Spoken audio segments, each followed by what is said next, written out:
Hello everyone, ring थ्योरीमा हामीले previous भिडियोमा सबरिङको बारेमा हेर्यौं एन्ड काइन्ड्स अफ सबरिङ्स हेर्यौं। देन हामीसँग आज छ properties of subring. Different properties of सबरिङमा हामीसँग फर्स्ट प्रोपर्टी छ a non empty subset S of a ring R is a subring of R if and only if for each A B belongs to S. That means हामीसँग के छ, if and only इफको condition छ भनेपछि if and only if condition हुने बित्तिकै हामीले to part so गर्नुपर्छ भन्ने हामीलाई थाहा हुन्छ। फर्स्टमा हामीले के गरिन्छ, गिभन स्टेटमेन्टको थ्रुबाट जुन यो ए एन्ड बी छ त्यो सो गरिन्छ एन्ड देन हामीले यो दुईटा जुन गिभन छ यो लिएर आर इज अ सबरिङ सो गर्नुपर्ने हुन्छ। सो फर्स्टमा हामीले के लिनु पर्यो, इफ आर सबरिङ हो भने यो दुईटा भेरिफाई गर्छ त्यसले भन्ने सो गर्नु पर्यो। And then if A minus B belongs to S, A dot B belongs to S for A B belongs to S, then R is a subring भनेर सो गर्नु पर्यो सेकेन्डमा। द्याट मिन्स फरवर्ड पार्टमा हामीसँग छ, फर्स्टमा हामीले सो गर्नु पर्यो, हामीले फर्स्टमै के दियो, let S be a subring, let S be a sobering of R, then S is itself a ring। यो हामीलाई थाहा छ, यदि यस चाहिँ सबरिङ हो भने त्यो चाहिँ आफूमा पनि रिङ हुन्छ, किनभने त्यसले जुन एडिसन एन्ड मल्टिप्लिकेसनको जुन अपरेसनको बेसमा त्यसले रिङ हुनको लागि जति प्रोपर्टी भेरिफाई गर्नुपर्छ त्यो सबै प्रोपर्टी चाहिँ भेरिफाई गर्नुपर्छ respect to the binary operation in R. So त्यसले इफ रिङको प्रोपर्टी जुन तीनटा प्रोपर्टी छ, एज एडिटिभको केसमा एभिलियन, मल्टिप्लिकेटिभको केसमा semigroup and distributive law verify गर्छ यसले पनि भने we called it as ring also.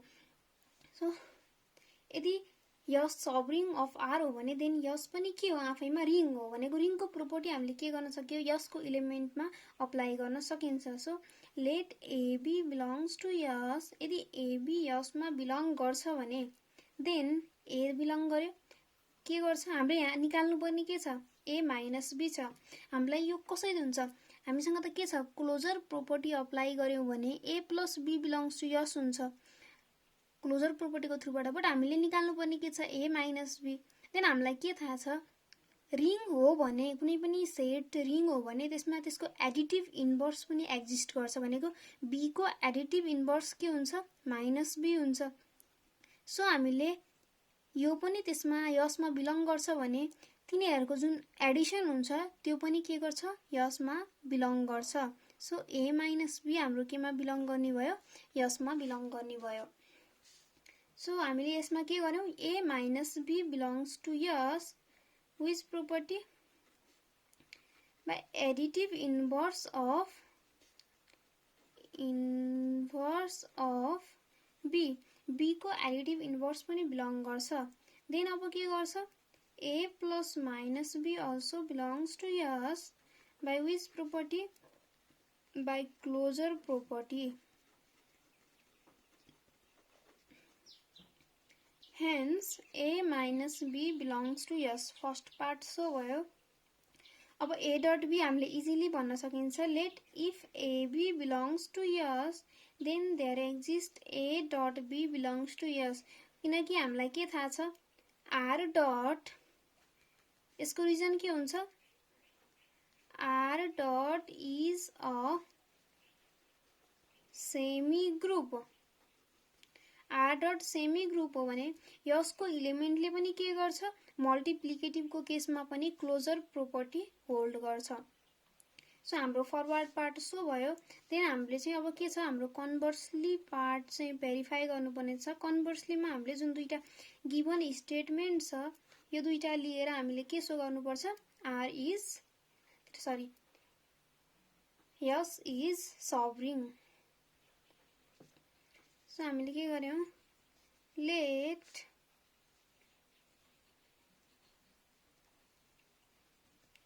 Condition एमा हामीसँग के छ, A minus B belongs to S and condition B A dot B belongs to S for all A B belongs to S holds. Then हामीले show गर्नुपर्ने के छ, then we need to show that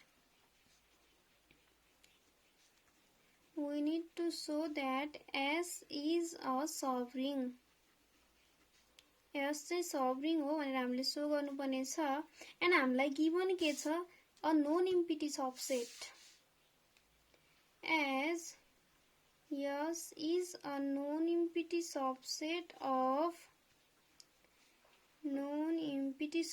of के को subset हो यो, known empty subset of R, then there exist, यदि त्यो नोन इम्पिटी सबसेट हो भने त्यसमा कुनै एउटा इलिमेन्ट ए चाहिँ के गर्छ, जसै बिलोङ गर्छ।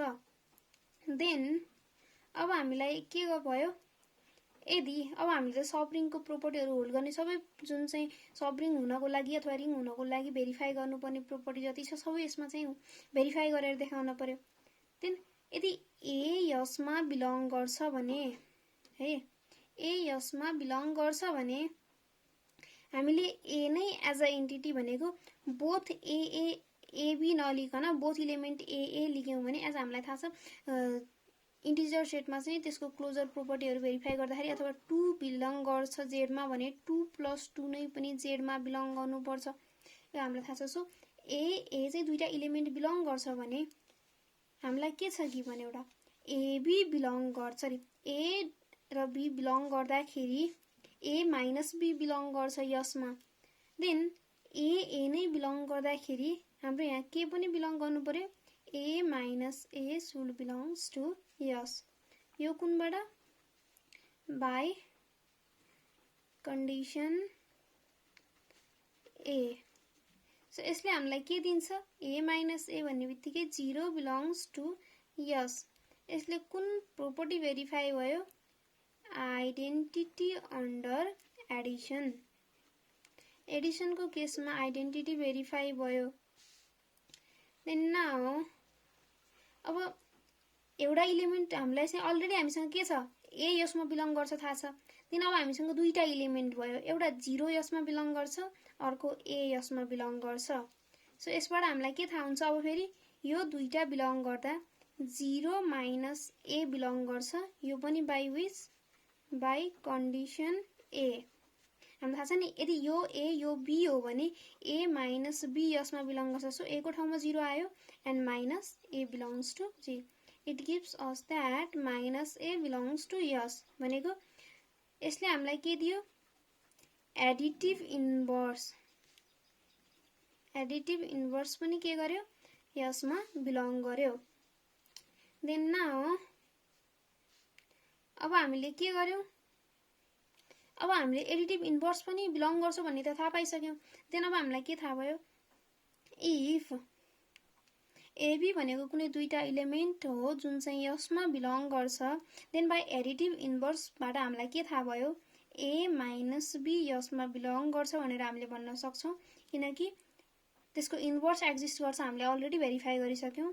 सो यो दुईटा एक्जिस्ट गर्छ भने हाम्रो जुन यो ए माइनस बी यस थियो यहाँ के हुने भयो, अब ए माइनस बी भनेको यो ए एउटा इलिमेन्ट थियो, बी एउटा इलिमेन्ट थियो, बट हामीले ए एन्ड माइनस बी लेखेको केसमा त के हुने भयो, यसमा हाल्दा ए माइनस बी भनेको हाम्रो जुन छ A minus B belongs to यस कुन केसमा थियो, एबी बिलोङ्स टु यसमा थियो, but A minus B belongs to यसको केसमा के हुने भयो, यो चाहिँ माइनस हुने भयो।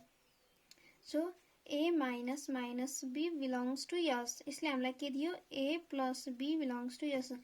When AB belongs to yes, there exists A plus B belongs to yes, which is the closure property. Closure property पनि के भयो, भेरिफाई भयो। हामीसँग कुन कुन प्रोपर्टी, आइडेन्टिटी भेरिफाई भयो, एडिटिभ इन्भर्स भयो, क्लोजर प्रोपर्टी भयो।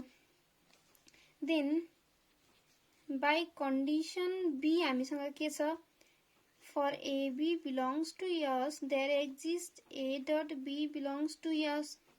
यो भनेको के भयो, क्लोजर अन्डर मल्टिप्लिकेसन। मल्टिप्लिकेसनको केसमा नै क्लोजर भेरिफाई भयो। अब हामीलाई के थाहा छ भने हामीले अलरेडी पनि अरू प्रोपर्टी भेरिफाई गर्दाखेरि त्यो डिफ्रेन्ट थ्योरमहरु भेरिफाई गर्दाखेरि थाहा भएको कुरा हो, एसोसिएटिभ ल जहिले पनि कुनै सेटमा एसोसिएटिभ ल भेरिफाई गर्छ भने त्यसको सब सेटमा पनि एसोसिएटिभ ल भेरिफाई गर्छ एन्ड कम्युटेटिभ ल पनि भेरिफाई गर्छ कुनै सेटमा भने त्यसको सब सेटमा पनि कम्युटेटिभ ल भेरिफाई गर्छ।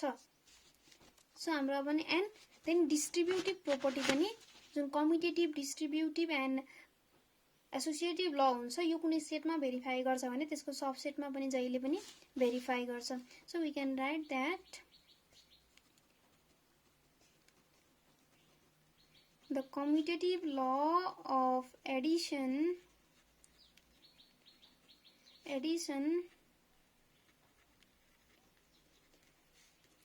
associative law of addition and multiplication and distributive law